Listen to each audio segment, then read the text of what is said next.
You are listening to the Quite Useless podcast.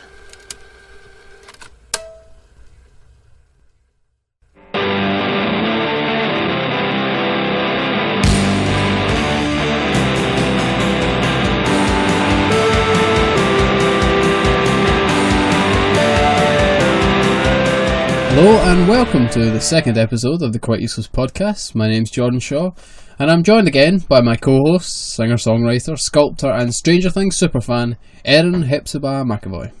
Hello Jordan. How are you doing? I'm great. If we sound slightly out of breath, it's because we're just 5 minutes removed from somewhat of a catastrophe in the recording studio where we are in Glasgow University's Theatre Studies department. We got locked in. The door locked. I don't know what happened to it. Something happened with a handle. And I hurt my neck from ramming myself into it. Eventually, we got it open with a big boot to the hinge, which helped rather. Felt really good. Kicking a door down. I felt like I was in the movies, some kind of action hero. Do you know what was the scariest thing? It's because this level where we are is underground and we have no signal and none of our phones were in here, we couldn't phone anyone. And we had to rely on weak Jordan to try and open the door. I got it open. Yeah, you said weak Jordan. Eventually, like 10 minutes later. We also helping us get rescued from being trapped in rooms, and also to help us record this episode is our guest producer this week, Courtney Mackin. Who's also our guest. She's pulling double duty today. We're very grateful for her presence. Yes. So, episode 2. Episode 2. This is the fabled difficult second episode. Obviously, you've got a lifetime to record your first podcast episode and only 2 weeks to record your second. I had no idea what you were talking about there, but I just clicked on. The pressure's on this week. Yeah. But we've got good stuff to talk about. Yeah, definitely. So, and I think we set the bar quite low with the first one, so people won't be expecting anything good, really. That was very clever of us to do that. We set it low? Yeah. In what way? Well, just I'm being self-deprecating. It wasn't that bad. But if you did happen to listen to the first episode and think, it wasn't very good, it was entirely intentional. We did that just to lower your expectations for the second episode. And if you listened to the first episode and quite liked it, I'm being ironic. Yeah, well, obviously there were issues, and there will be issues in this one, but it will be better. It'll just get gradually better with every. Yeah, you do bear with us slightly as we figure out the format. But we're very grateful for all the lovely feedback we had from people. Do keep it coming if you think there's things to feedback about, positive, negative, or neutral over the next few weeks. But we're starting to figure it out. We're starting to figure out what all the buttons do. What things like phantom power mean. I was reading about phantom power the other day. It's a sound thing. Sounds like a ghost story. We've for got Halloween. it. I was like, I was reading about this phantom power and I was like, it sounds really important. Do we have it? And I had to look at all the boxes and it's fine. We're topped up, filled to the brim with phantom power. We are. Wait, I'm just gonna say now before it annoys anyone. Like this chair I'm sitting on is so creaky, so that's what you're hearing. Do you want to just give us an example? Okay. So if you pick that up, if you hear that it's just Em's chair. We're not trapping a mouse. Yeah, and we've no other chairs. So we're going to make do, but if I move at all, it freaks out. Right. And I'm not a very still person. Well, we'll maybe have a break, go get some WD-40 at some point. Okay. Alright, but until then, shall we get started? Yep, on you go, let's go. Okay, let's talk about some art.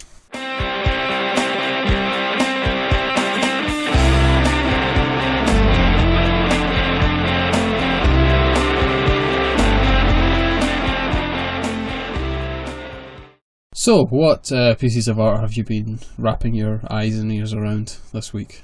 Well, musically, I've had a couple of gigs and just been rehearsing and writing songs and getting ready for the ones that are coming up this weekend.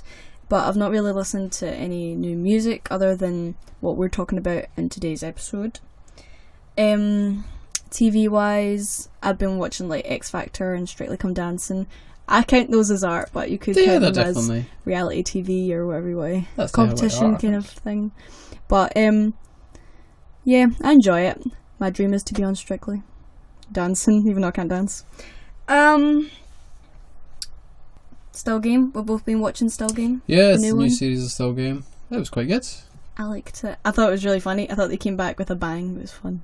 I think it wasn't drastically different from any previous series, but I don't think it needed to be. It was what people wanted. I don't think it should have been. No, that's what I'm saying. I think it, people will have been pleased with it.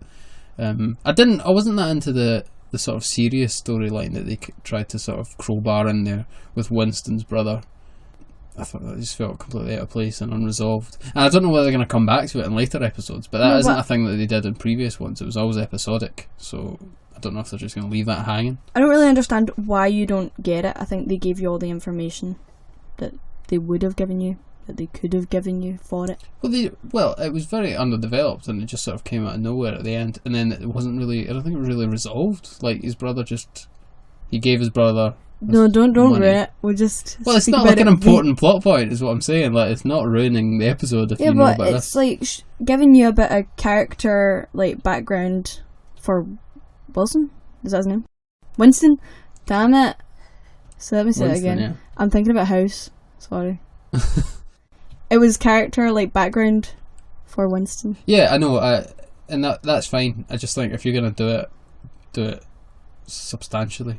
But I think they did because it was kind of showing you like how he interacts with his brother and how like everyone else perceives him when he's actually this way. Well, and then even that's like revealing some of the character of Winston. No, I dare say that it is. So, in my opinion, I don't think there was anything wrong with it. I think it was overall fine. Well, great. We'll see what they do with it. Certainly, all the usual laughs were there. People getting stuck in baths and falling over and things like that. That is a spoiler. Major spoiler. Westworld as well is something we've got on the running order. You've been watching. I'm not really familiar with what this is. It's well, there's only been one episode so far. The next one comes out on Friday when our podcast comes out, so I'll be watching that on that day. But so does Still Game. The next episode of Still Game comes out on Friday too, so Friday's gonna be a busy night. But and also have a gig, so I'm not even going to be able to watch them on Friday. Oh my god. No. So it's really good, and it's based on this film that came out in either the 70s or the early 80s, where it's like this world that these rich people have created, where it's full of like robots who are like, it's kind of like set in the West. Like they've made this big kind of like theme park with all these robots that are like cowboys, and then rich people come in and they pay to like have a experience in that and like be cowboys and stuff. Right, okay. And they can kill the robots and stuff, but the robots can't kill them, stuff like that. And I'm not really sure about the film because I'm just like picking up for what I've read and what people have told me about it. But you should watch the series because the first episode was really good. Is this the first? This is the first series that's running, the first season. Yes. Yeah. Came out last Friday. I think I saw it trending on Twitter. Like not on Twitter, on Facebook. You know, they have the thing up there on the right hand side now, and I just saw Westworld, and I assumed it was. I didn't click on it. Just assumed it was some kind of like Westlife theme park or something. But what it is sounds a lot more fun. I would much rather go to a cowboy themed shootout than a Westlife theme park. It's really like it's interesting, like because obviously the first episode is like an introduction and stuff like that, so they're giving you little tasters and little bits of information about certain things and leaving it a bit like, oh, what does that mean? What's that? But it's really good. And is it American? American? Yeah. Is it made in the US? Probably. With US actors? So. Probably. You don't know? No, I don't. Well, I guess the Wild West is much more of an American thing. We've also both been to the cinema this week, independently of each other, but both to see the same film, Miss Peregrine's Home for Peculiar Children, which is a new Tim Burton film. What did you think? I loved it. Yeah? Overall, every little thing I thought was good. Like, I didn't come out of it saying, oh, it could have been better. I just came out of it feeling happy that I'd seen it. I'd spent that £7. Certainly, it's a good time. You know, I enjoyed watching it. I did, unlike you, have some issues with it, but I thought it was an enjoyable way to spend 2 hours, however it was. It was very nice to look at. It was very Tim Burton-esque, and the visuals. The visuals, I think, were the best bit about it. Just the way that it looked. Had all the dark, creepy elements that you would expect from a Tim Burton film. I've seen some reviewers talk about it as a sort of Tim Burton's greatest hits. That if you like Tim Burton, you will like this film. It had everything in there. One of the standout scenes, I think, was the bit where there was an eyeball eating scene, which was delightfully gruesome. That was probably my favourite bit. I thought it was funny. I enjoyed it. I had some issues with the narrative. It was a sort of time travel story, which can have a lot of problems when you're trying to, in terms of plotting. It's quite difficult to do a time travel story, and make it still sort of narratively satisfying. I think it's quite important to sort of set up your own rules, and then to adhere to them. And I'm not sure entirely how well that the film did that. I thought there were times where maybe the audience would have been lost. Certainly that was the case with some audience members that I spoke to. There were times where they didn't quite know where they were, where in time they were, and how they were getting from different bits of time. No, I'm sorry, I know. I understand, that's your opinion, but in my opinion, and the people I spoke to, I know you're talking about you spoke to your family, and I spoke to my family, and there was no issue with the understanding of, where they were in time. We were talking about this, me and you, a couple of days ago, because we were talking about, what we were going to talk about, how we were going to discuss this whole time thing, and I'm pretty sure the reason you're freaking out about it, and the reason I'm not. I'm not freaking out about it. That's maybe a strong use, but of words. But the reason you're getting a bit, confused about it, and I'm not, is probably because we have two different ways of thinking about things. Obviously you're creative, but you have more of an academic mind. You're a logical thinker, with all these big words and stuff, and I am the complete opposite of that. And I was creative mind, I guess you could say, but I think that's why we understand it differently, and you're looking at it linear and I'm not. Yeah, I don't know whether you're perhaps more willing to sort of jump into the world of the film and just sort of let it take you where it will. Yeah, whereas I did find myself when I was watching it, I was analysing every bit of it and trying to keep a track on where we were. And although I managed to do that, I thought it was difficult, and if you weren't really, really paying attention, or like you said, weren't really... your issue. I think you're trying to pay attention, and that's why you don't necessarily understand. Because I'm not a logical, analytical thinker, and I'm just going in there with the expectation of seeing Finlay on the big who's screen. Your cousin who's in the film, yeah. And I was excited for that, so I'm going in, sitting down, not knowing anything about the story, and just letting it consume me in that way, and then just going wherever it takes me. Whereas you're trying to understand, and I'm not, and I think that's what it is. That might be a key to enjoying the film. Just go in there and don't think about it too much, and just let. Apparently, a restart is required on my PC. If you heard that noise, if you go in and don't try and think about it too much, like I did. Just enjoy the way it looks, and the way it looks is probably the most outstanding part of it. Yeah. I thought there was the animation in it as well. Although it was a live action film, but it included some animated bits. The fight scene at the end was quite a standout scene. I thought. Aaron's frowning at me and saying, "Where was the animation?" No, I'm trying to work out if by animation you mean CGI. Yeah, I do. I mean CGI. Alright, okay, so that's under the same thing. Okay. And I thought that was done quite well. I thought that scene looked really good. Although I've seen some reviewers say that they didn't think it was good, but I thought it was funny. Yeah, I thought it was really good. I really enjoyed that part. That part was really smart to me. CGI skeletons. Yeah. And there was a stop motion scene as well, which was quite nice. It was where your cousin Finlay, who was playing Enoch. Oh, okay. Enoch's power was that he could sort of reanimate the dead, or just the non-living. He could animate inanimate objects. There was a little fight scene that he orchestrated between some dolls. It was all really quite nice. It was a sort of a visual greatest hits for Tim Burton. I would agree with that, and it's good if you just go in there.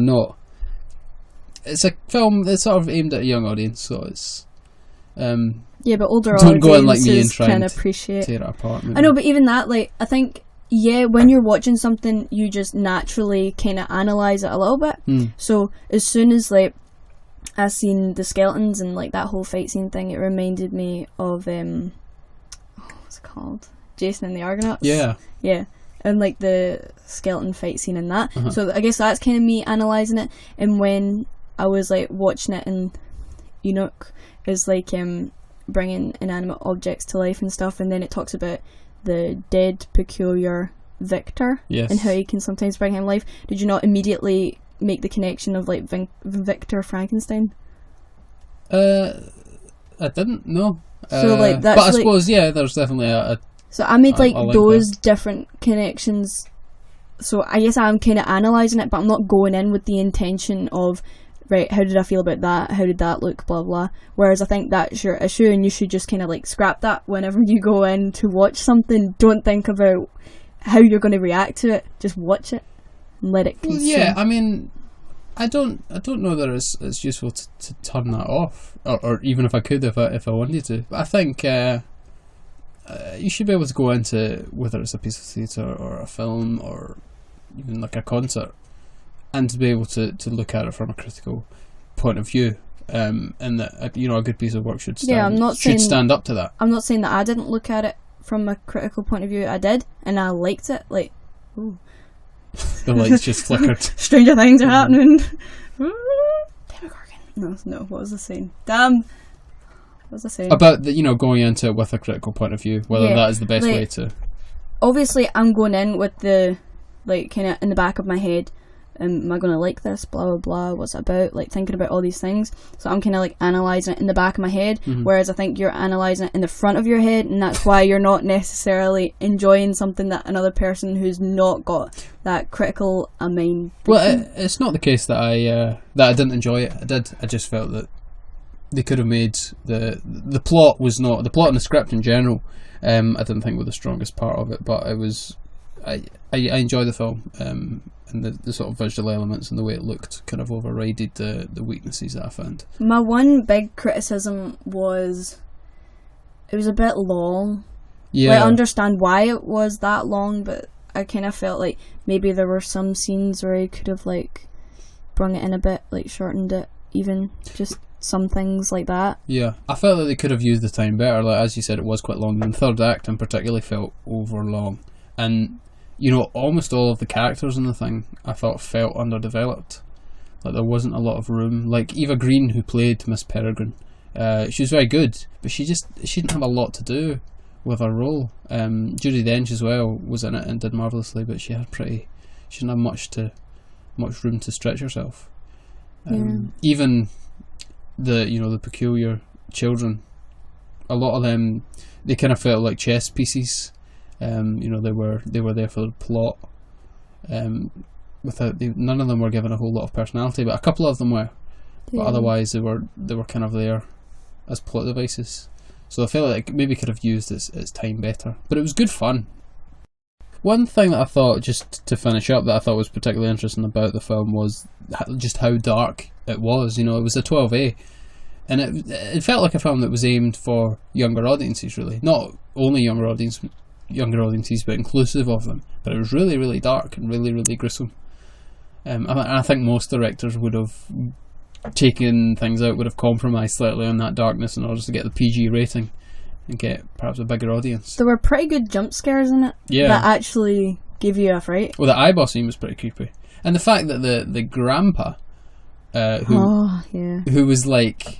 He was kind of considered a sort of role model, and he was looked up to in the film, was essentially a killer. He went and killed people. That was his job. I thought you were going to say the other thing, like how we were talking about how the character Emma was kind of his sweetheart. Yeah. And then Jake, who's Abe's grandson, like goes and has like sort of the same connection with her, and they kind of skim over that, but it's kind of weird.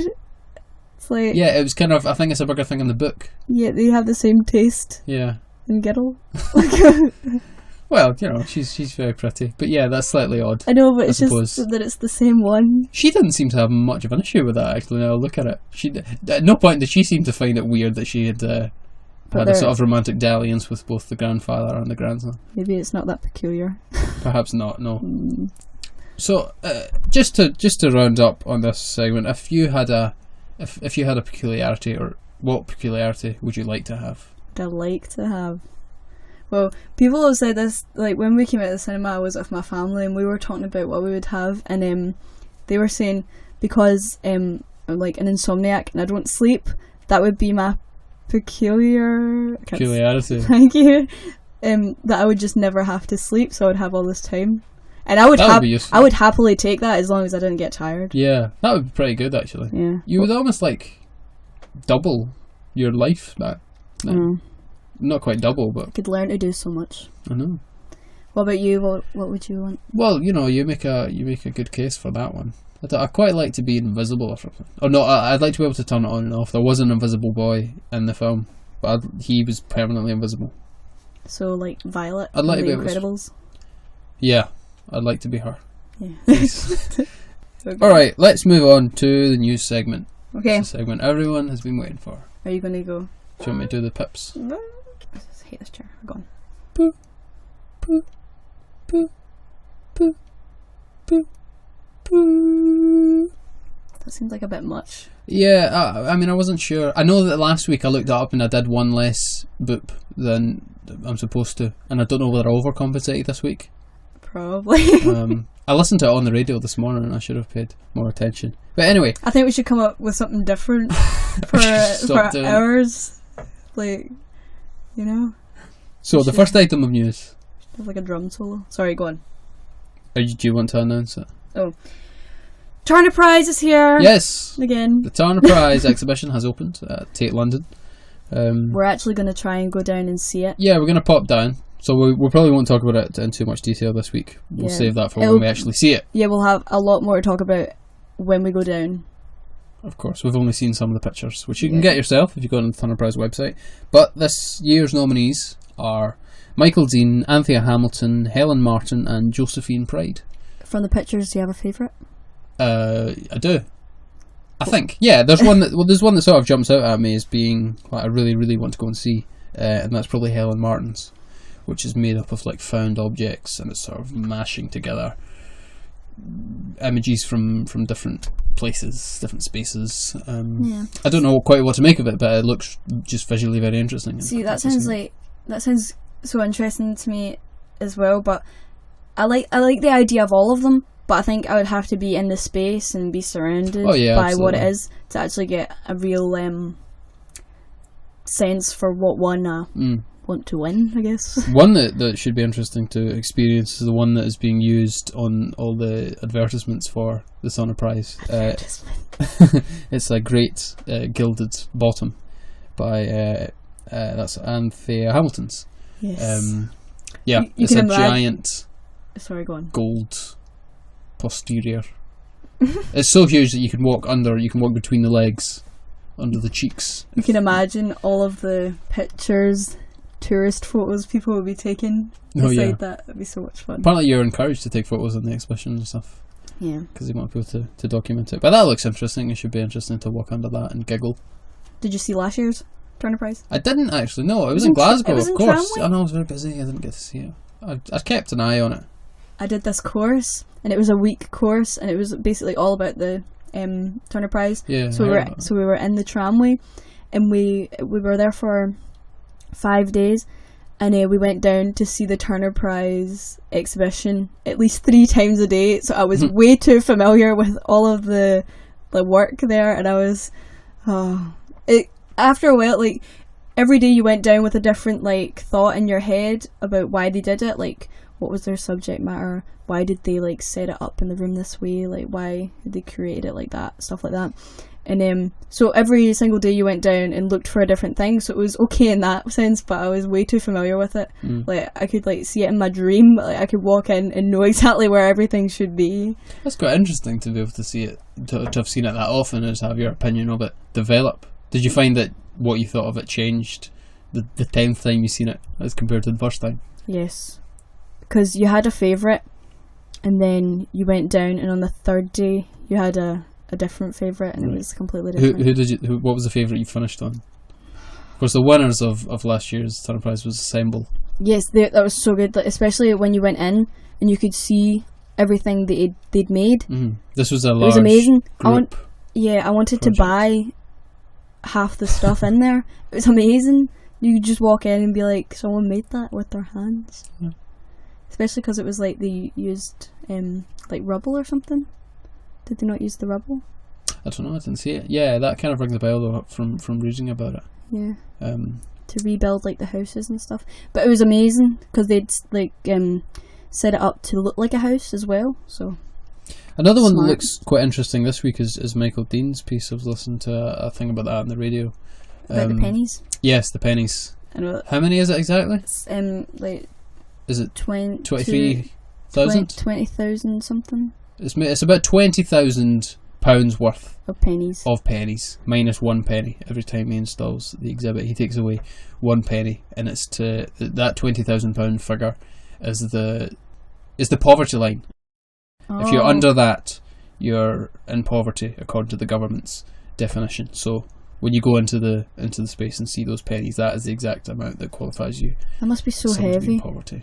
Yeah, I was wondering, how does he get all those pennies, and what does he do with them after the? I would like to see, like, a kind of time lapse of them curating that. The space, just making the. Because it would just be empty, and then you can just imagine all these people coming in pouring pennies everywhere.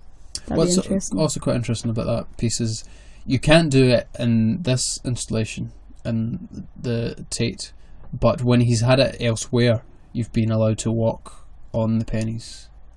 And just walk along, because they take up a good bit of room, but for health and safety you can't do it. That would be, I think, obviously like health and safety and stuff, but I think because you can't walk on them anymore, you're kind of missing a part of it. Yeah, definitely. I think that would have been really interesting, but obviously people might steal as well.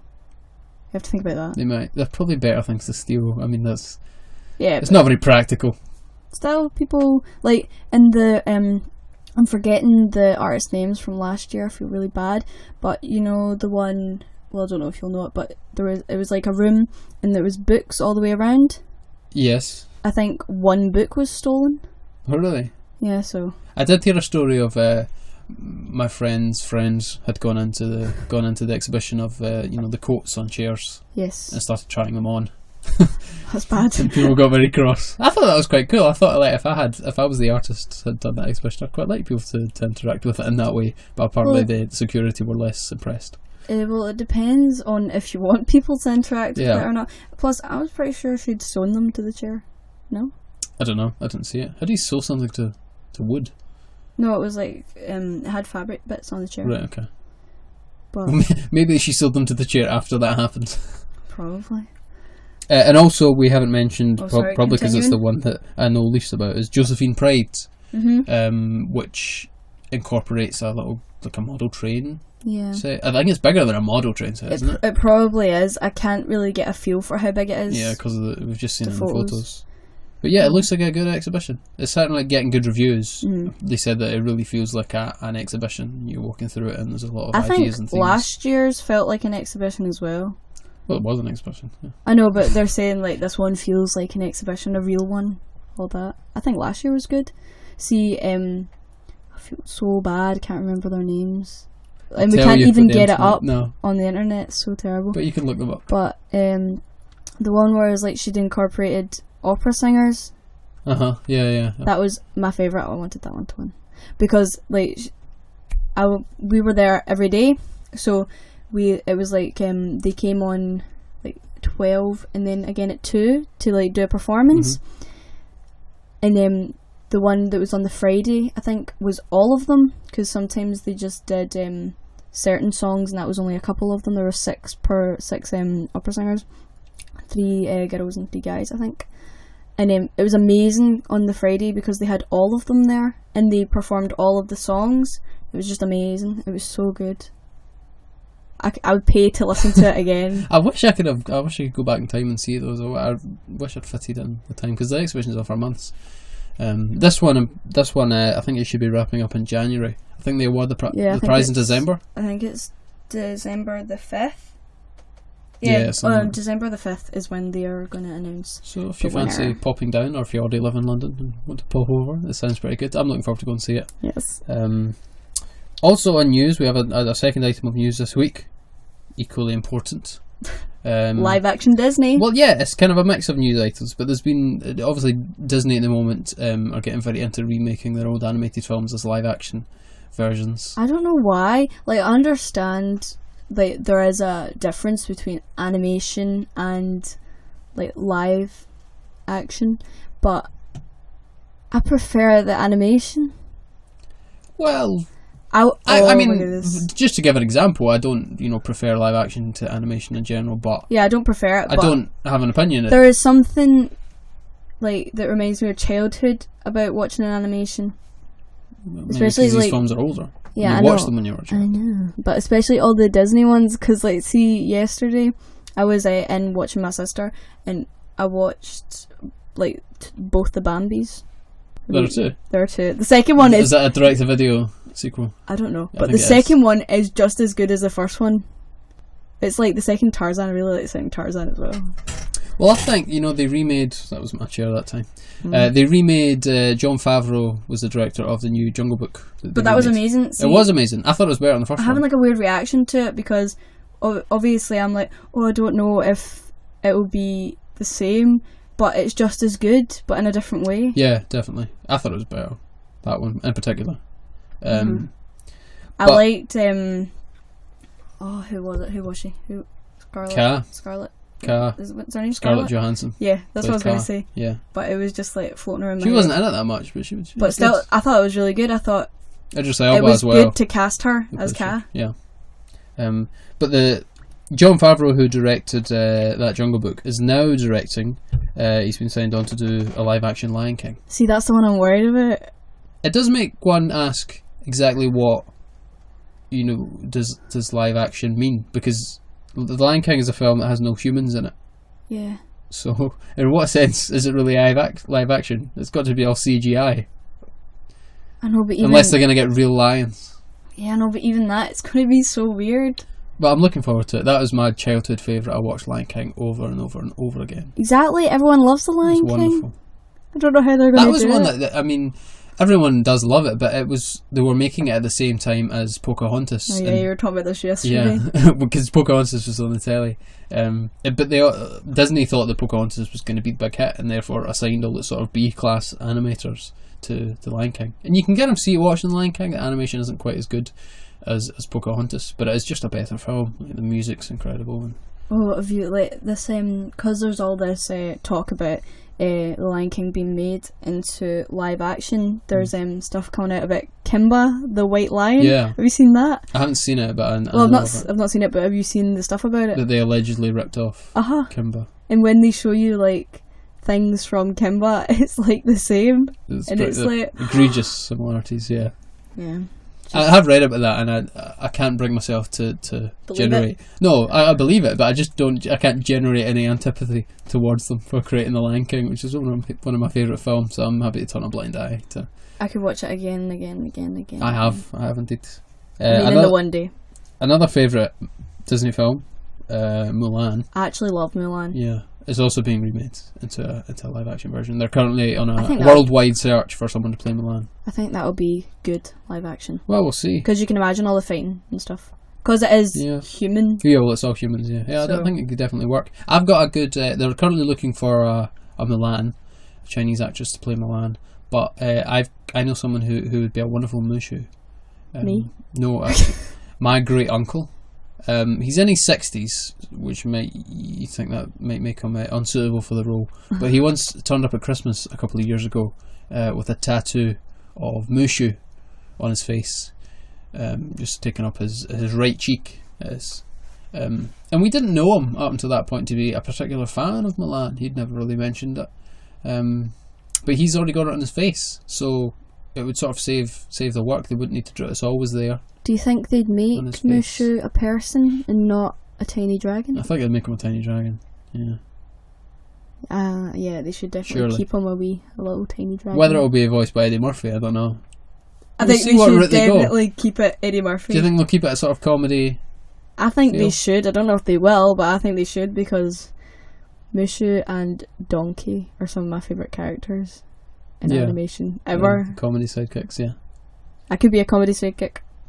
And finally, a news that's come out this week for Disney, because we could talk for ages about Disney's live action ones, but we'll concentrate on this week. They've announced Aladdin, live action Aladdin. I love Aladdin. And you've not seen Aladdin? I haven't actually seen Aladdin. I've seen one of the sequels, like the Arabian Nights or something. They're not good. I'm not saying they're not good, but they're not the same. They're not the same. But what's curious about this film? So they're going to be the genie?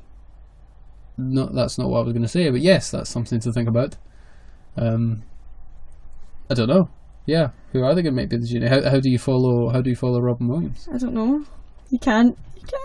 It would be difficult. But the director, I felt, was an odd decision. It's Guy Ritchie of Lock, Stock and Two Smoking Barrels and Snatch and things. So Aladdin will presumably be played by Jason Statham. My mum was a teacher in her school one year. It was years and years and years ago, but her school pantomime one year was a laddie. It was so funny. It's so good. That sounds brilliant. Maybe they could revisit the cast of that production. I know. For the new one. A laddie. Too good. I thought it was funny. Right, let's move on. That wraps up the news segment for this week. Hold on, let me pause. I need to move my leg because I'm getting to these like pins and needles kind of thing. Okay, so this week has also seen the release of an album that I've been looking forward to for a very long time. It was Regina Spektor's Remember Us to Life. It's the follow-up to 2012. It's what we saw from the Cheap Seats. She's had a 4-year radio silence, interrupted only slightly when she did the soundtrack, the theme song to Netflix's Orange is the New Black, which is You've Got Time. But otherwise, we've heard nothing. And she's on Kubo? She did, yeah. She's also done Kubo and the Two Strings. I love that Why song. My Guitar Gently Weeps, Beatles cover. It's very good, yeah. It's my favourite song right now. Yeah, it's nice. Well, let's play a bit. Here's Why My Guitar Gently Weeps by Regina Spektor.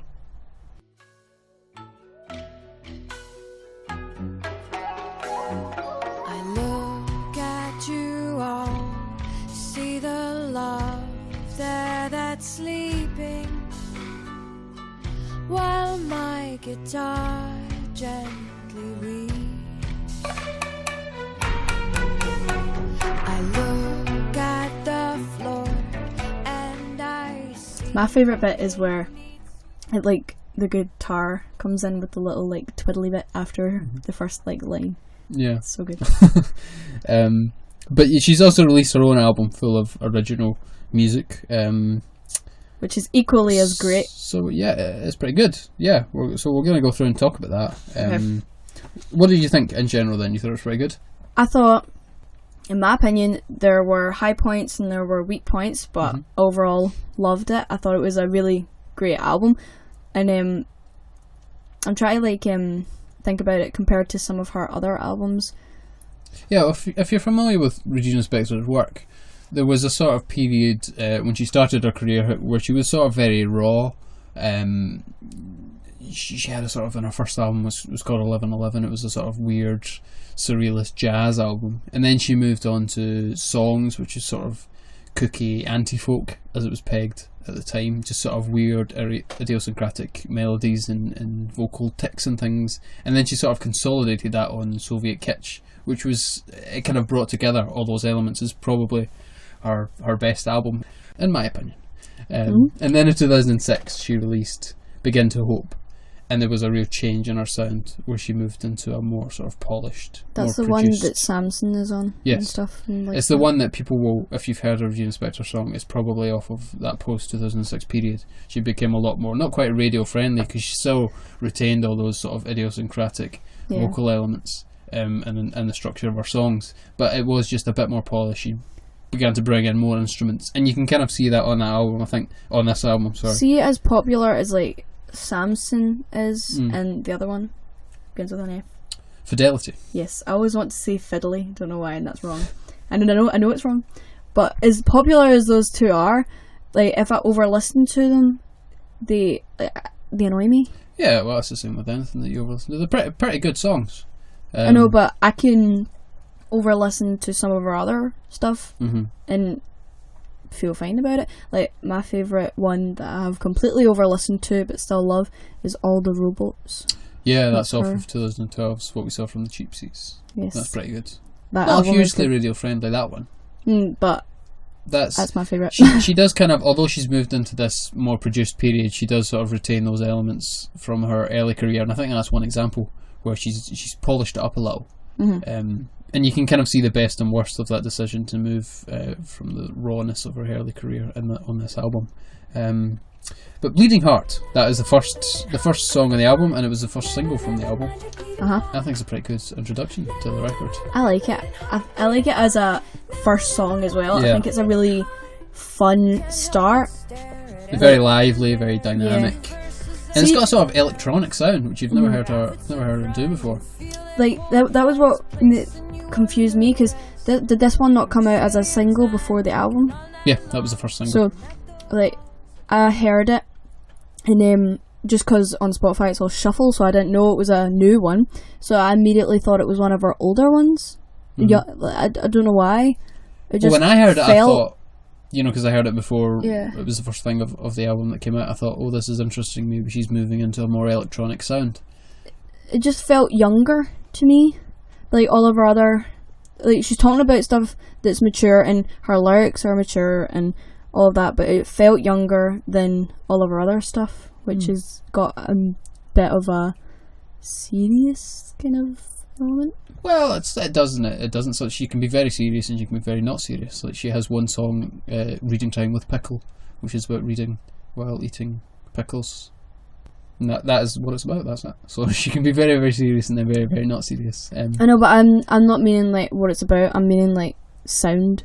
Yeah, well, it's definitely a slightly different sound, but it's not one that carried on, I don't think, through the album. No. She didn't pick up that electronica sound, like in track 2. Maybe she just wanted to try it, dip into it. Yeah, she does that. She's very much a musical magpie. She picks up different bits of different things. But I thought it was a really, really it was a very good start. Excellent, yeah, and it was really good display of her voice. I thought she gets to do a lot vocally on the song. People were saying like it kind of makes you nostalgic for like being a teenager, and it kind of does. It makes, like, when you listen to it, it kind of brings you back to that kind of like tween age, like 12, 13.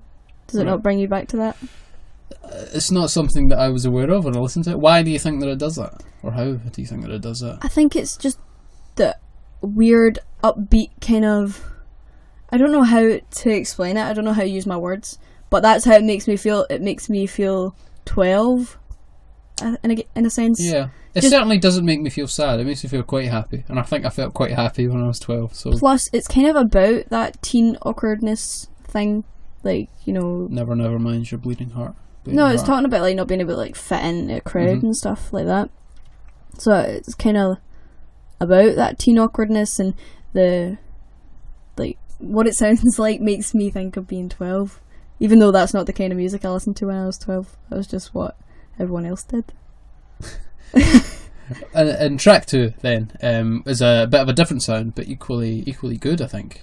Older and Taller, the song is called, and it has a really beautiful arrangement. You like this one? I really do like this one, yeah. It kind of reminded me of sort of Ben Folds' late production, the kind of instrumentation on his albums. It was lots of violins and stuff, and who's Ben Folds? Ben Folds. He's a musician known in the 90s for his work in Ben Folds 5. He's also worked with Regina Spektor. They recorded a song called You Don't Know Me, which is very good.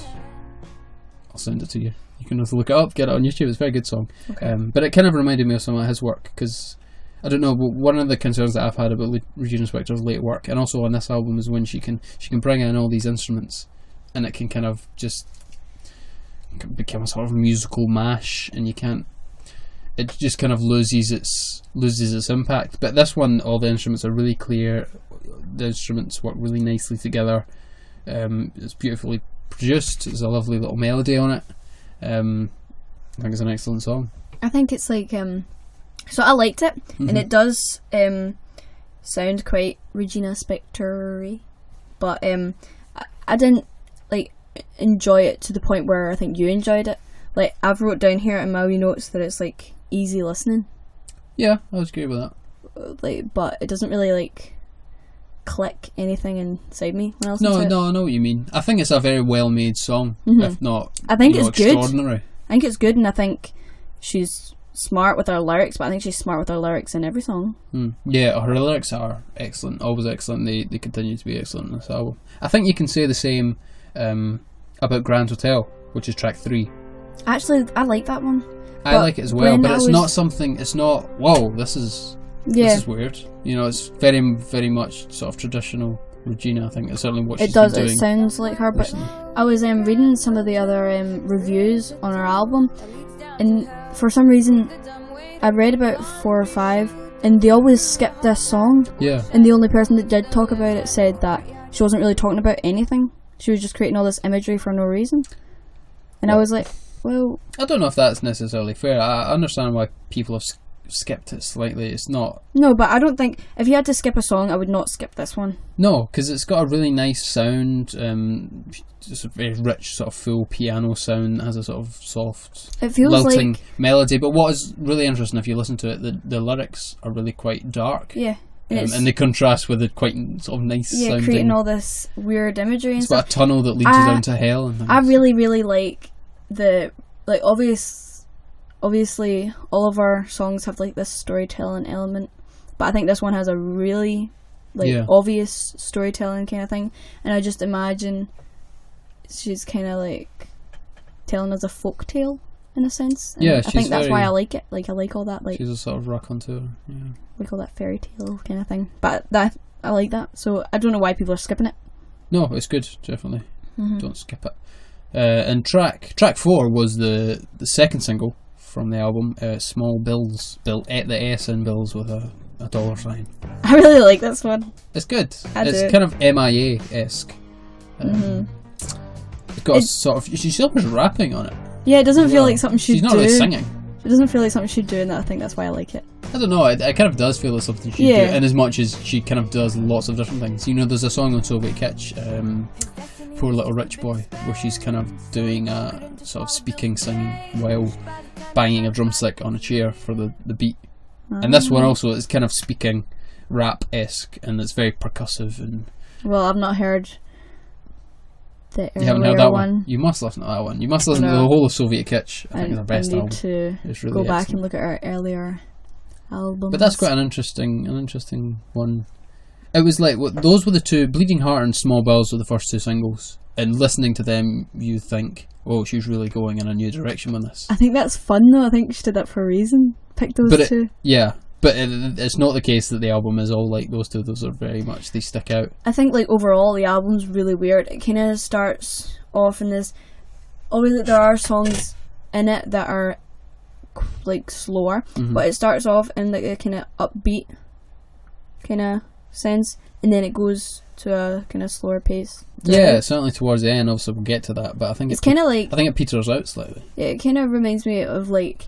If you're doing a dance and you have all this stamina, and then at the end you're just exhausted. Yeah, maybe she ran out of breath. Yeah. Well, track 5, Black and White, is I think a song that we both agree is probably the weakest. I didn't like it. I kind of feel like other people will like it, but I don't like it, and I think it's kind of a filler, and I think that's why it's in the middle. Yeah. It's, you know? It just... The pace is slow and it feels like it just drags, and it's so sort of insipid, and it's very sugary.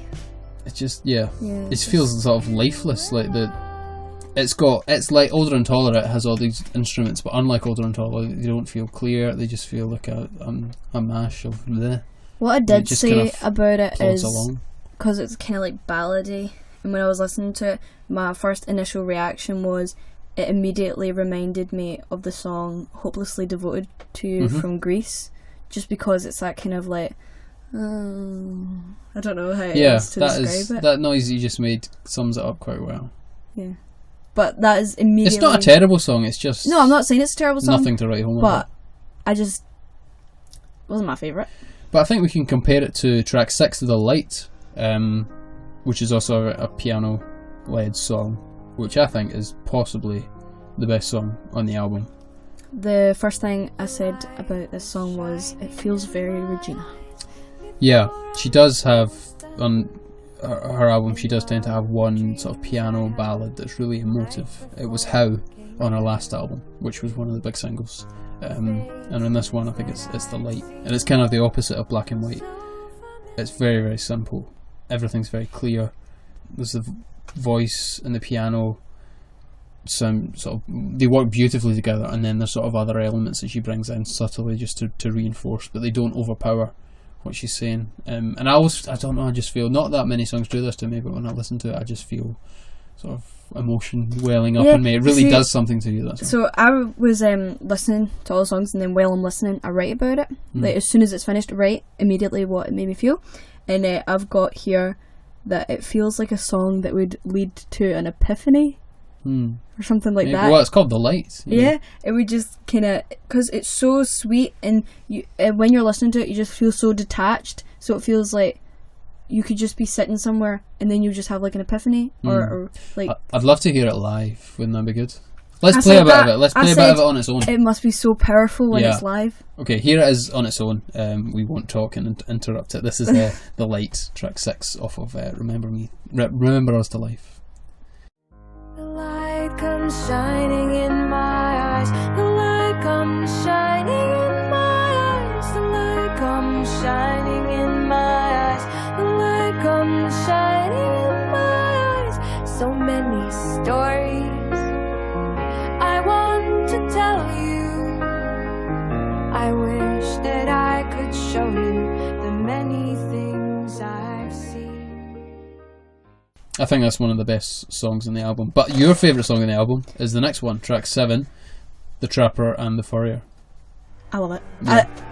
I really, really, really, really, as soon as it started, like, you know how when you have a feeling, like, that was a feeling I got as soon as it started. Well, it opens a cappella, that's just our voice. I know. I wrote... Which is a nice way to follow up The Light, I thought.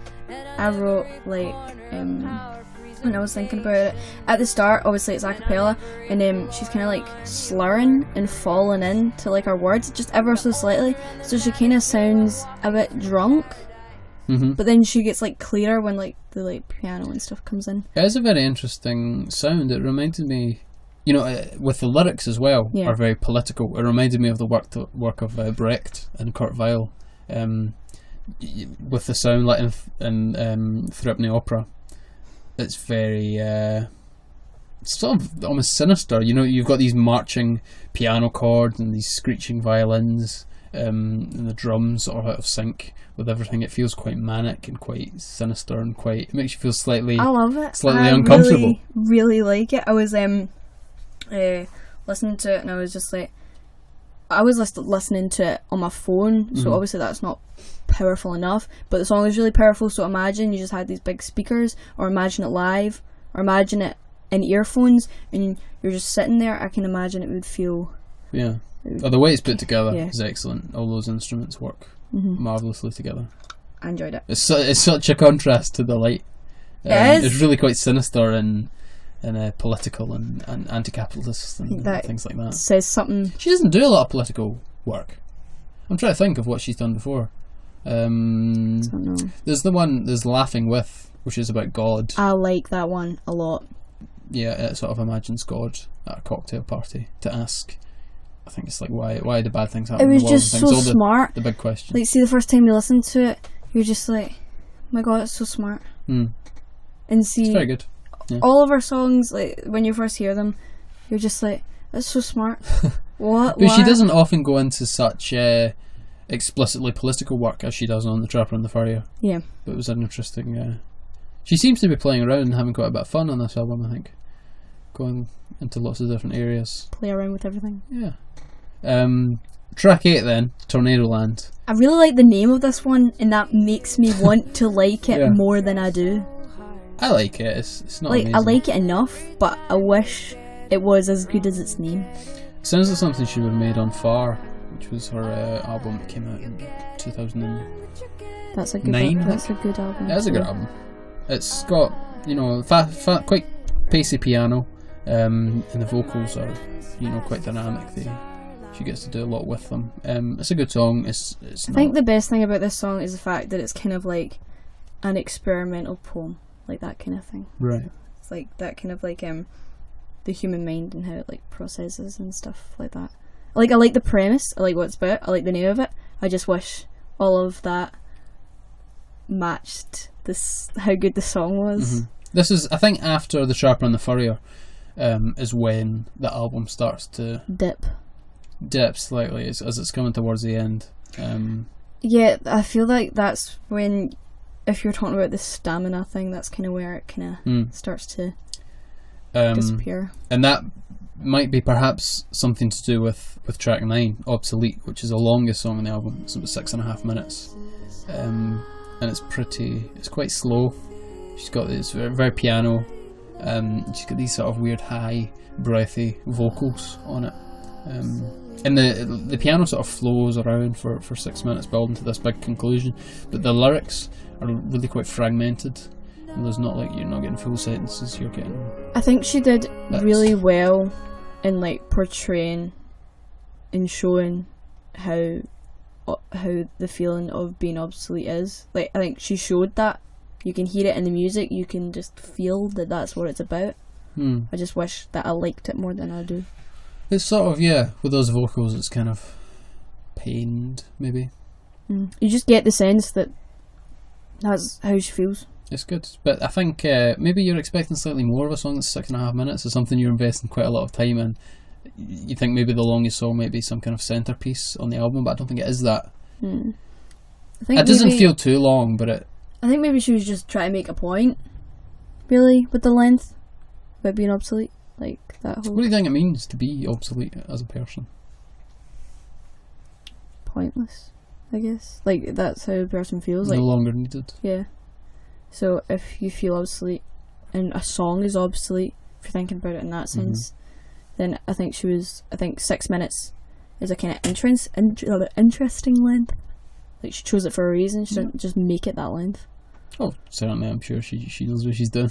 Yeah. But it's not the centerpiece of the album, I think, as one might think, for the longest song. And then track 10, the penultimate one, Sellers of Flowers. What? Penultimate means second last. Okay. Sellers of Flowers, which is also quite good. It's got a sort of almost spoken opening. Yeah, there were parts in this that I really liked. Like, it's kind of morbid, this one. It does feel like you get a sense that winter and the chill of winter is coming. Yeah. Get a is sense of that. there's the lyric about winter? I can't remember. Winter is coming, but it's about, winter has won or something over flowers which are dying and things like that. Yeah. And it's I guess about death, and it does feel very morbid. It's also, about life coming to an end. The line about her holding her dad's hand, that really stuck out to me. Right. So just the feeling of winter and the chill of winter and the music, because it's really beautiful and it's really sweet, but it doesn't make you look forward to winter, I don't think. It kind of casts winter in a quite a scary light. I like winter. I like it enough. It's a good season. A bit cold for me. It's got Christmas in it. Okay, and then the final track, The Visit. See, to be honest, this one felt like it should be called Obsolete. I didn't like it. I didn't love it. It was alright. But you thought you'd expect more of the last song, maybe? I think it so it started with a bang. It should have ended with some sort of a bang. Yeah. And it just ended.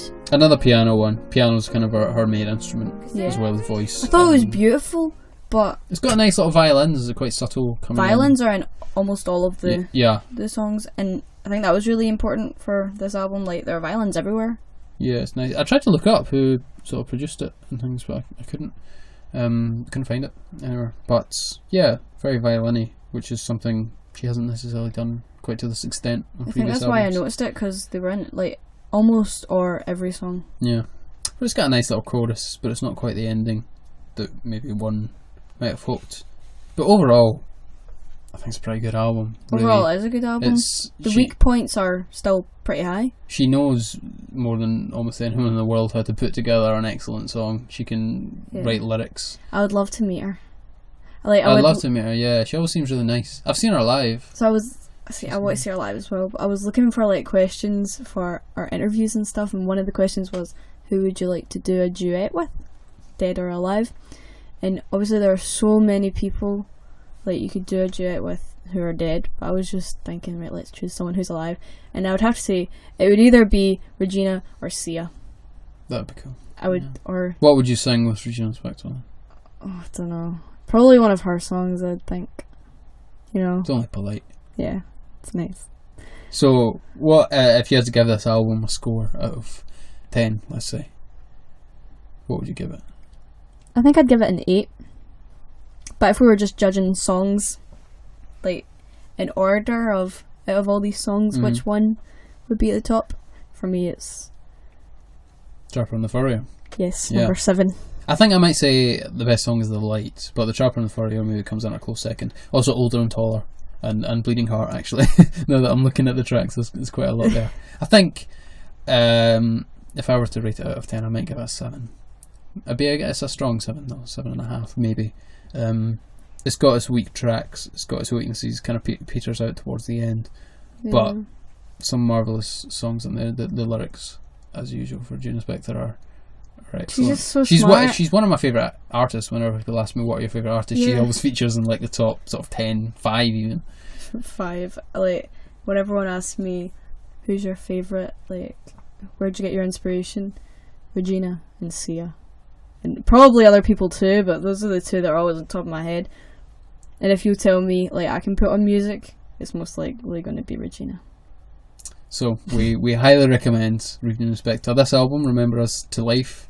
If I had to say to someone, you know, what Regina Spektor album you should start with, I'd probably say Soviet Kitsch. But it's maybe not. I don't know. Maybe it isn't the best one to start with because it's a little different from her later work. I don't think it matters what one you start with. But Remember Us to Life is a perfectly good one. It's a great album. Yeah. Go listen. We enjoyed it. Go listen. We don't have to listen, but if you do, you probably won't be disappointed.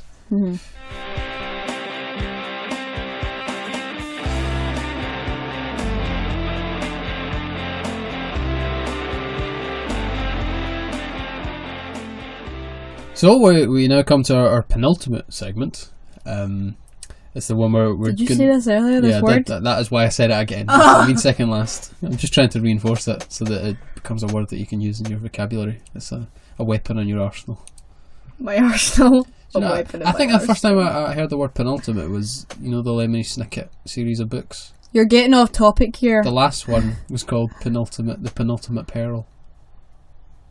No, it wasn't the last one, sorry, it was the second last one. 12. That was the first time I heard the word. Okay, what are we talking about? We're on the penultimate segment, which is Choice Cuts. It's a segment where we do every week where one host recommends a piece of art to the other one, and the other one has to go away and consume it in whichever way is appropriate, and then report back on it. And after last week, where I was tasked with watching Stranger Things, the new Netflix programme, and I had a pretty good experience with it. It's good. Who didn't have a pretty good experience with it? It's now Erin's turn. And I've recommended to her what I think is possibly the shiniest jewel in the crown of British comedy. It is the peerless 70s, 80s sitcom Fawlty Towers. Let's play the theme.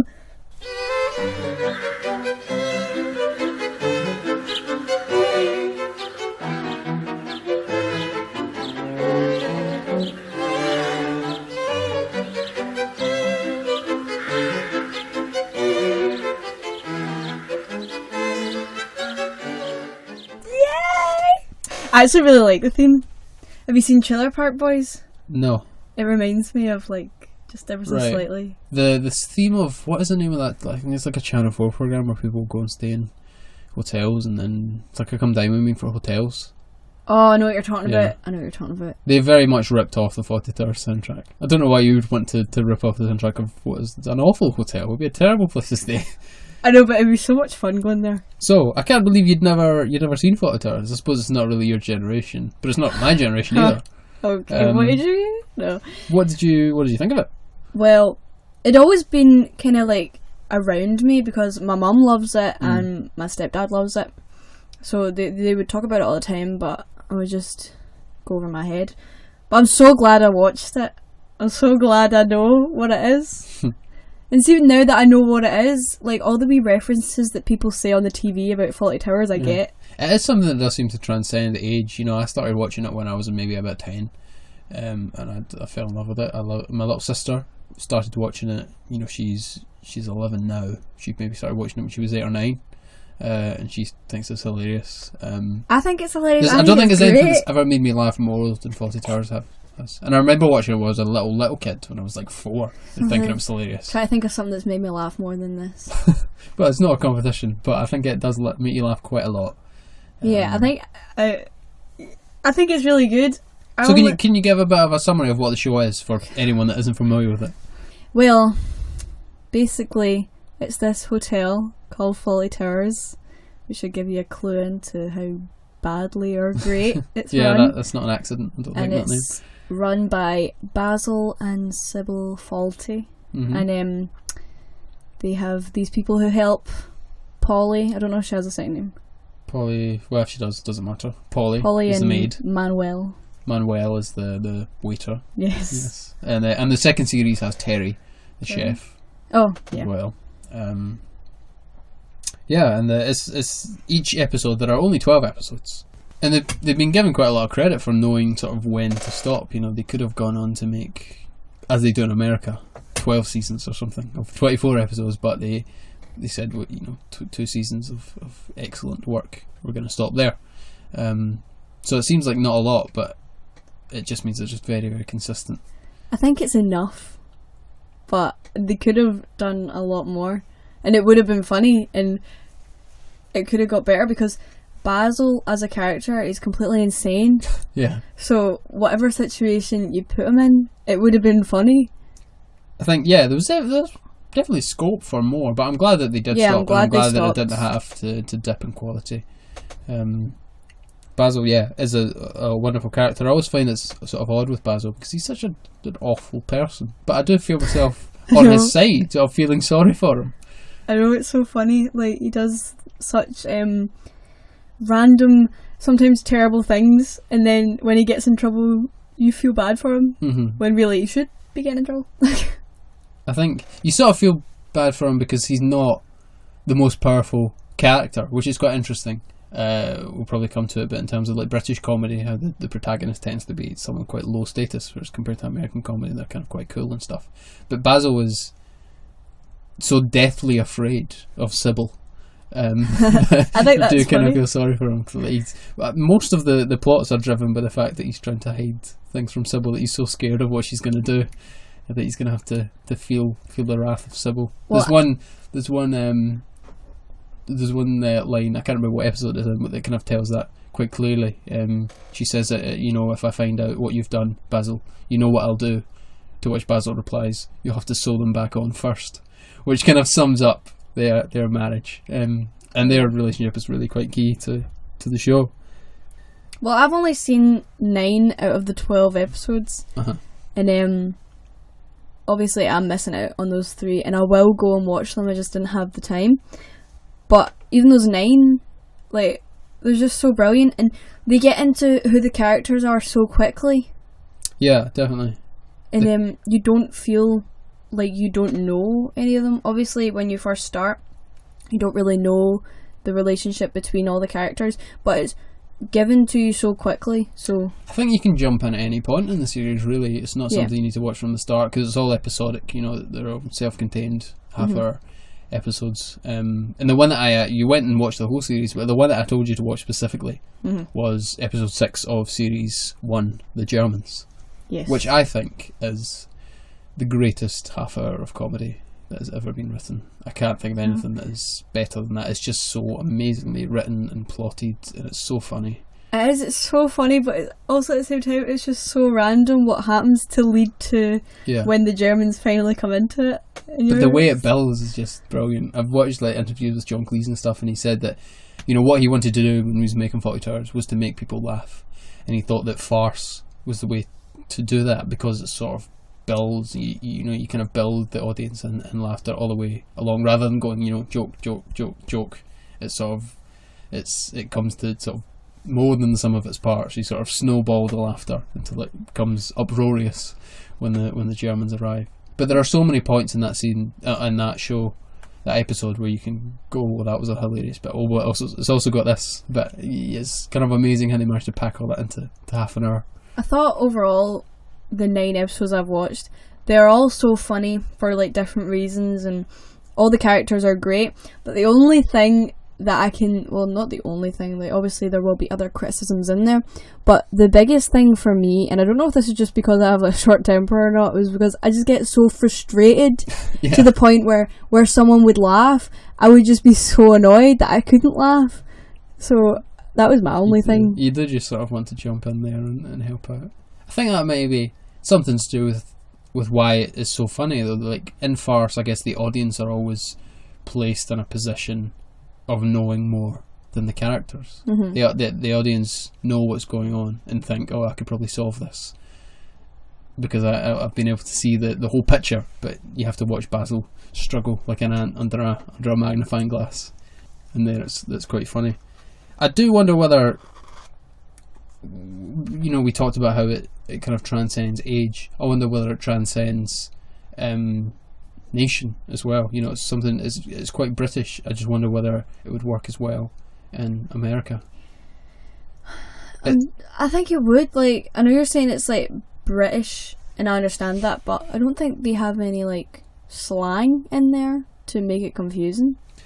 No, there is certainly, other than things like slang, though, British comedy does have a different kind of character to American comedy. I think the humour is can be a lot more self-deprecating, a lot more dry, and the characters, as I said before, in American sitcoms, are generally quite cool and stuff. Like, if you look at Friends, I love Friends, compared to something like Fawlty Towers, like the characters, Fawlty Towers quite sort of pitiable.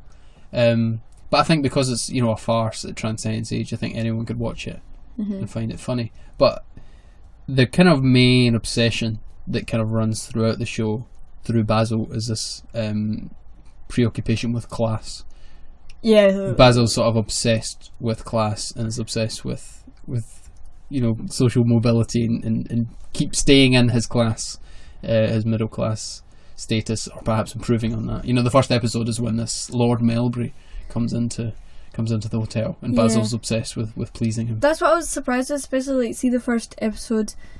It's not like you're coming in when they're just starting the hotel. Mm-hmm. Like, it's already a thing, so you can just jump in. And you could jump into anyone, though. Exactly, it could be in any order. I know, but that's what I'm saying. That's what makes it good. Yeah, that you're just jumping in at a certain point. You're not just starting where they were starting. That might be something to do with sort of the longevity of the show, how it's still loved. You know, they could stick it on the telly and you can tune into any episode, and still enjoy it.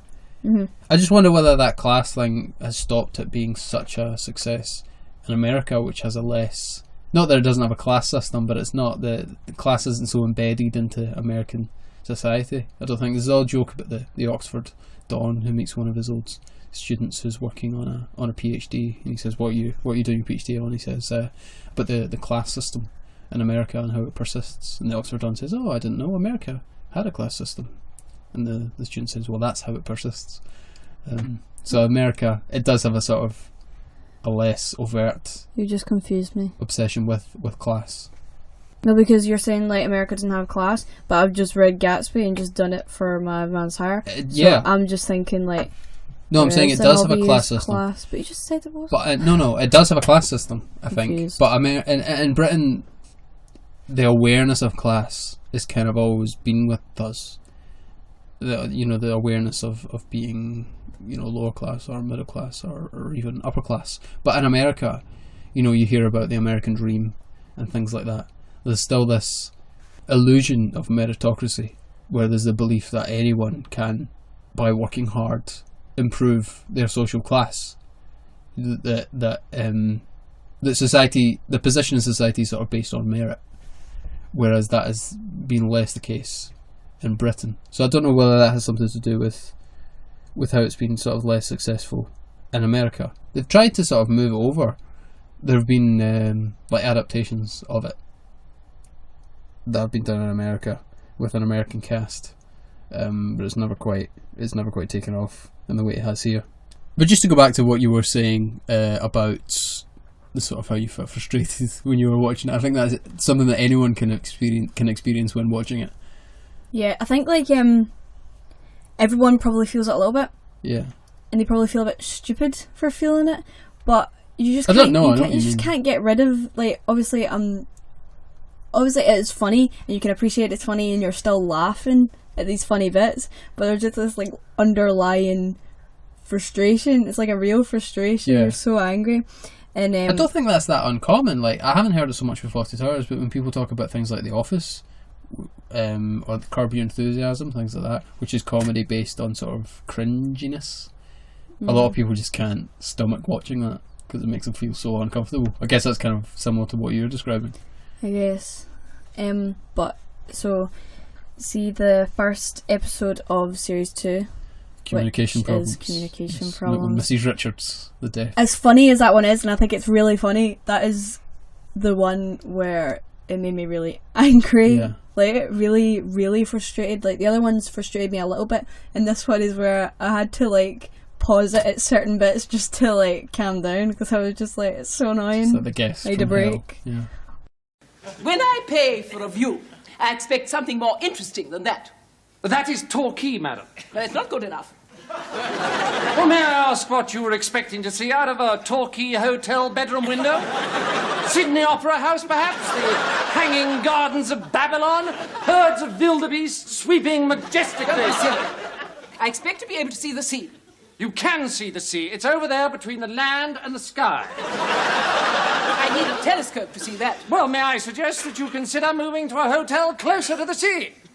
Or preferably in it. It's an excellent episode. It is really good. All of the episodes that I've seen, plus the 3 at the end, which are probably just as good, if not better. Well, the Kipper and the Corpse is the next one that you used to come on to. It was when someone dies in the hotel. And Stop spoiling. It's very good. Well, that's not. That is the premise of the episode. Okay. And then Basil the Rat is the last one, where there's a rat in the hotel. Just basically vehicles for Basil to sort of simmer and eventually explode. I also enjoy the fact that you know how at the start when they're playing the theme and it's like the sign, yes, and then it just like changes. Flowery. Actually, I don't know if we can say that. I would probably just beep that out. Flowery. Yeah. What are the other ones? Fawlty Towers and things. Yeah, just funny, stupid things like that. Like, that's a laugh in itself, just like a little one to start you off, because that's the start of the episode, so it's just kind of like smart. They like tease you in. Well, like John Cleese said, you know, he was setting out in order to make people laugh, and what they did with these episodes, which is quite out of the ordinary, they spent 6 weeks on each episode, which is a really, really long time. You know, a writer might spend 10 days writing an episode, but they were 6 weeks per episode, and it was like 3-4 weeks get the plot right, and then they would start writing a script. So, which probably it explains why it's just so tight. It's really, really good and smart, and everything works well, and there's not, well, that I've seen, any plot holes. No, I wouldn't say so. Any. It's just everything is tied with a nice wee bow, so it all works out. So a good review then. Yes, watch Towers. It. Everyone watch it. Everyone watch it. Could you recommend a particular episode? I know I would suggest the Germans. I did enjoy the Germans, and as annoyed as Communication Problems made me, probably that one for me. That's excellent. Probably that one. So out of 10 then for Fawlty Towers. 10? Yeah. Well, we 10? did stars last week, didn't we? Oh, 10. 10. I'll give you 10. 10 out of 10. 10. I would agree with that. I think it is. I think it's really good. Sitcom. Plus, I can't find any bad things other than making me really annoyed. No. But I think that was. There are a few episodes that I think are slightly weaker, but the high bar is so high that I don't think it's ever quite been reached. I actually just watched a film with John Cleese in it that you should watch. It's called Spud. It's really weird. It's about this guy. I haven't heard of that. It's really weird. It's about this boy who was going into boarding school and he lives in South Africa. It's just really weird. Is it quite new? No, well, 2010. Okay. And there are 3 movies, and me and my sister stumbled on it yesterday, and so we watched the first one and we were like, that was so random, because I think it's set in like the 70s or the 80s, late 80s, something like that. Right. In South Africa. Okay. So there are like some really random, there was a racist comment, and it was only one racist comment, but it was so random, you just weren't expecting it. It was just like, what's happening? And there are a lot of things that it must be a true story, you know, like that way it's so random that it must be based on a true story. But there are 3 movies, and I've heard of that. I've watched the first 2. I'll look it up. Spud. Yes. Okay. And he's John Cleese is the drunk teacher. Right. Well, it's finally time to bring on our guest on this week's show. She's been sitting patiently with a cold and trying her best not to sneeze, and I think you'll agree she's done a marvellous job. Why is it always our sound people always seem to have a cold? Yeah, Meg's had a go in the first episode. Doing this. I don't know. It's lucky that she's not doing too much talking, but you're just going to have to try and push through for the next 15 minutes. Hopefully your singing voice is okay. Please welcome our first guest on the Quite Useless podcast, singer-songwriter Courtney Mackin. Hey, Courtney! Hi. How are you doing? How are you feeling? How's the cold? Good. I'm so awkward, guys. It's alright. Don't worry, we're worse. Is this your first interview? Yeah. Really? Yeah. Oh, we're glad. Delighted to be your first. It was. I thought you did one with Glasgow Youth Arts Hub. Well, that was just a questionnaire. That was written, yeah. It's your first audio interview. Well, you know me, and You've been asked questions before, haven't you? Yeah. We'll try not to be too scary. Erin's in charge of the main questions. yes. So, I was a bit breathless. but yeah, we're just going to talk about your career and Okay. yourself. I think you're best placed to answer this. We'd like to know you and about what you do. Rhyming gets you there. I don't know. God help me. Right, let's just get into the question. Okay. So first of all, how are you? How's your day been? We know you were at college. How was that? Yeah, my day's been pretty good. Pretty tiring. Not had that much sleep, but getting through. College was good. What do you do at college? Music. Do you like it? Yeah, I really like it. I think it's good studying something that you really like doing, because then it doesn't really seem like a chore or anything. It's like something you want to do. So. Do you think that what you're doing in college is beneficial to like what you're doing in music, like outside your own stuff? It's taught me how to record things. Yeah, that's very helpful. It teaches you like the business side, and obviously theory's pretty hard, but getting there. So what are you doing then outside of college? What does your sort of musical practice look like?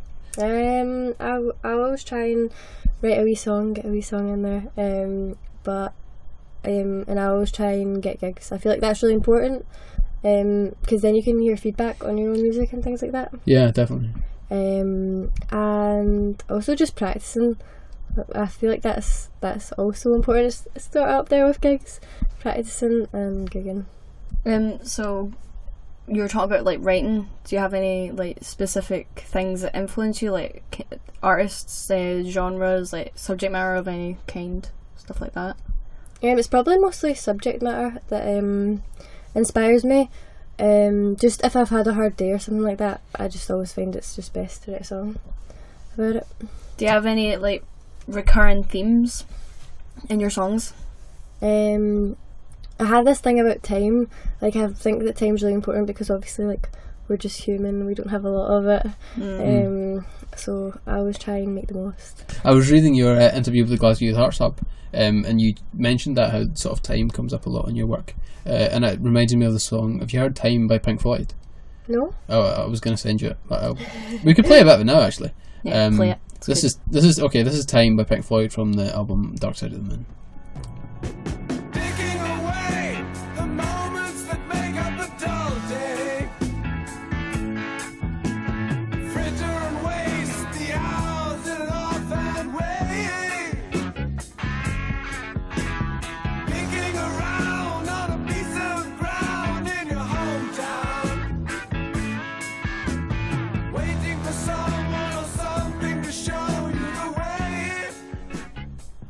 So I think that's really interesting with what you're talking about.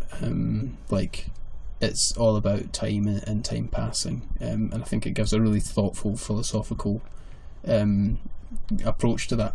But that's interesting. That's quite a big topic. Yeah. For you to be writing songs about. Yeah, that's why there's so many songs that I've written about it. But yeah, because it just worries me. Like, what if I don't have enough time to do everything that I want to do? See, that's something that interests me, like time, but it's like kind of the other side of time, like the butterfly effect side of time. Yeah. Like how time works in that way. Yeah.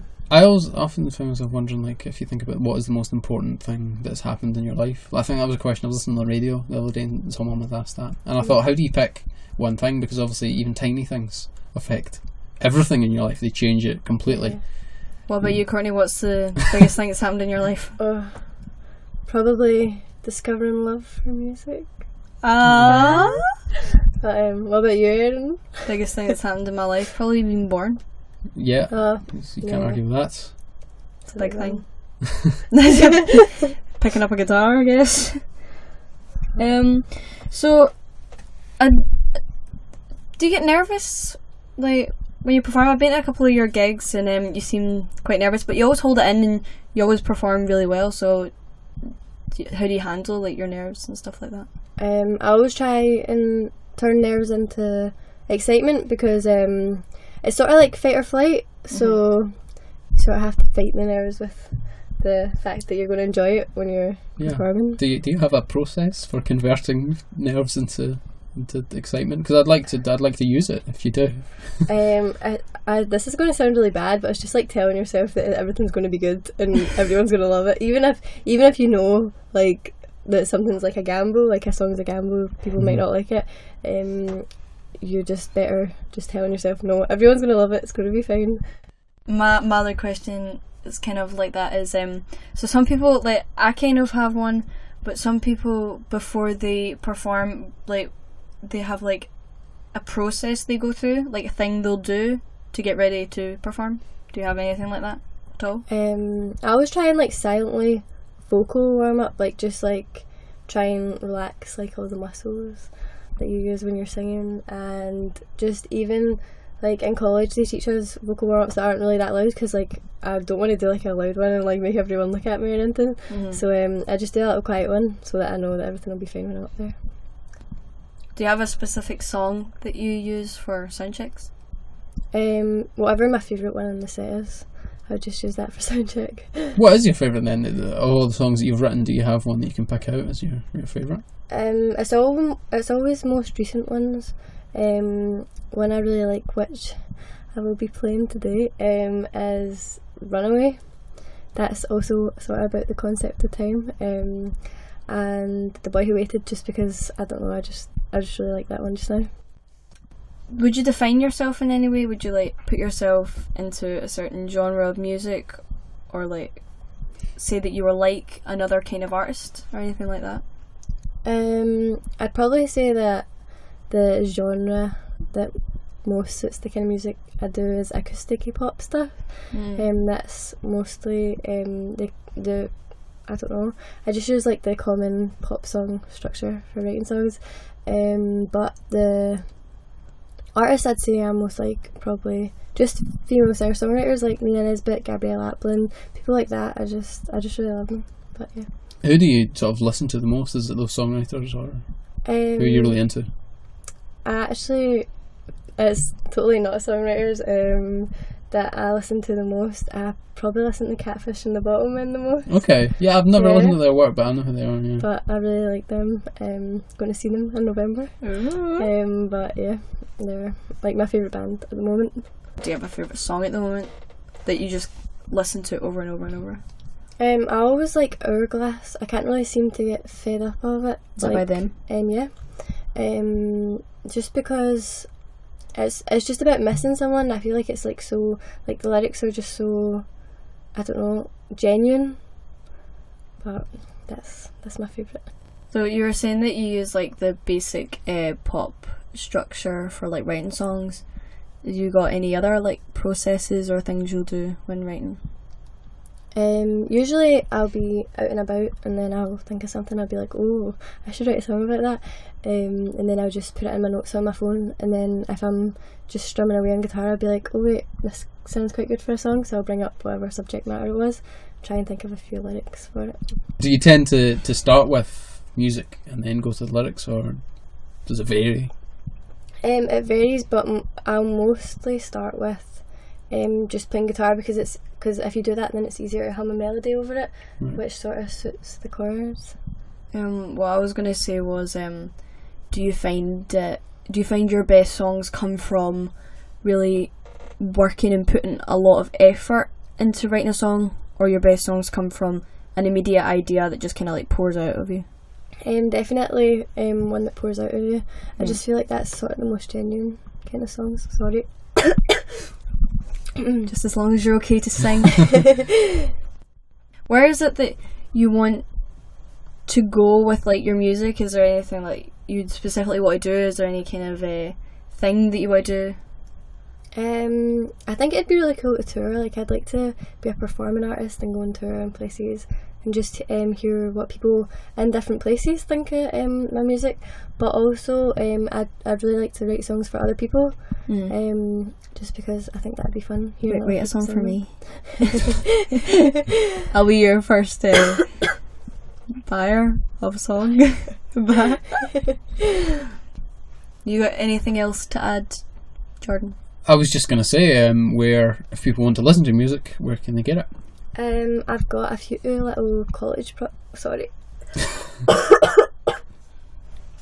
I've got a few little college projects that are up on YouTube. You can also go on my Facebook page and see live videos of me performing. But yeah. Courtney Mackin. Yep, that's on right. Facebook. Can you type that into YouTube? Yeah, and that should come up. Cool. Right, we're just going to ask you a couple of fun, stupid questions just to get to know you before we hear you sing. So the first one, Jordan's going to ask because I can't say the word.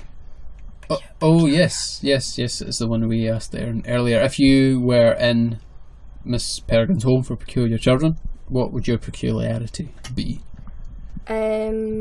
Probably to be able to play. I'm going to cough again. So That's okay. Maybe to be go? Healed.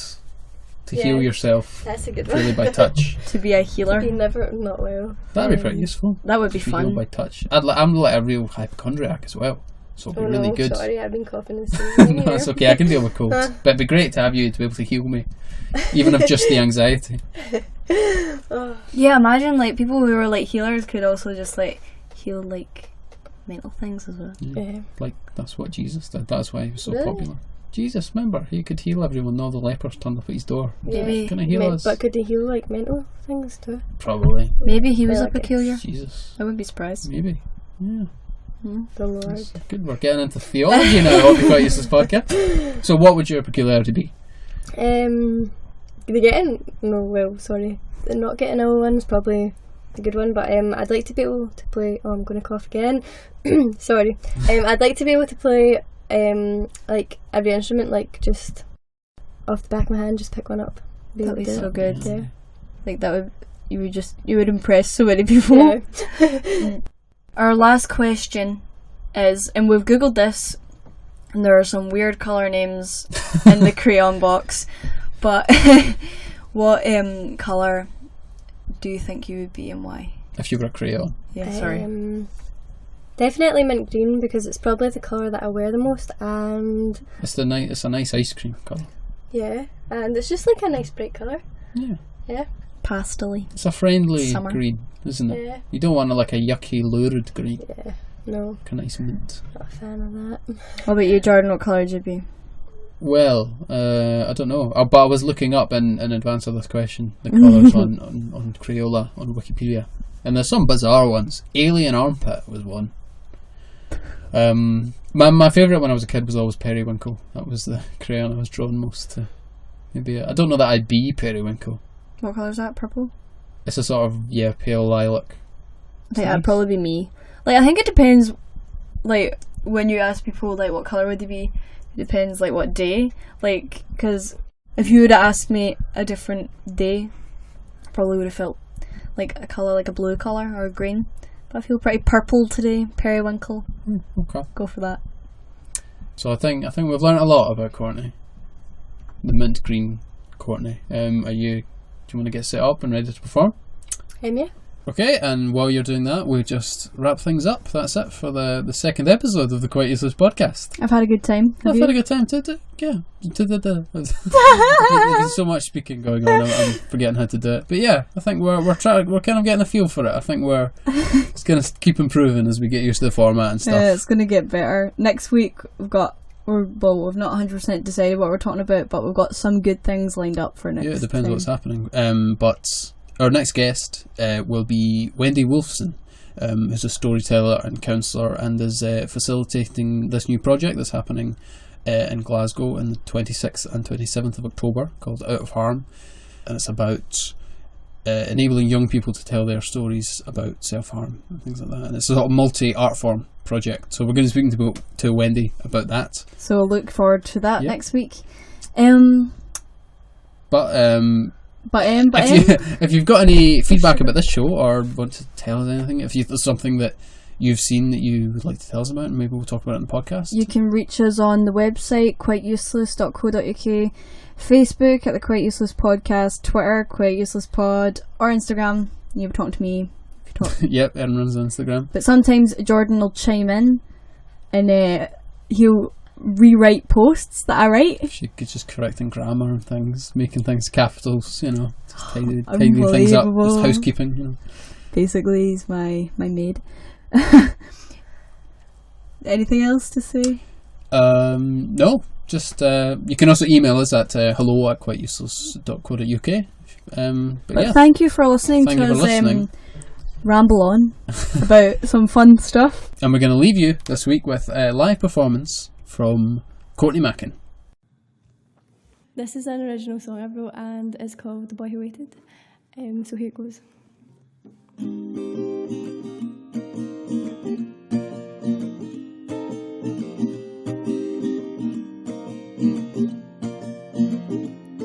There are town messing about, don't care who sees, cause no one's around her heels. Click on the cobblestones, his jacket's hung over her cold shoulders.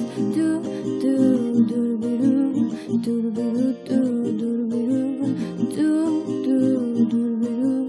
do do do. The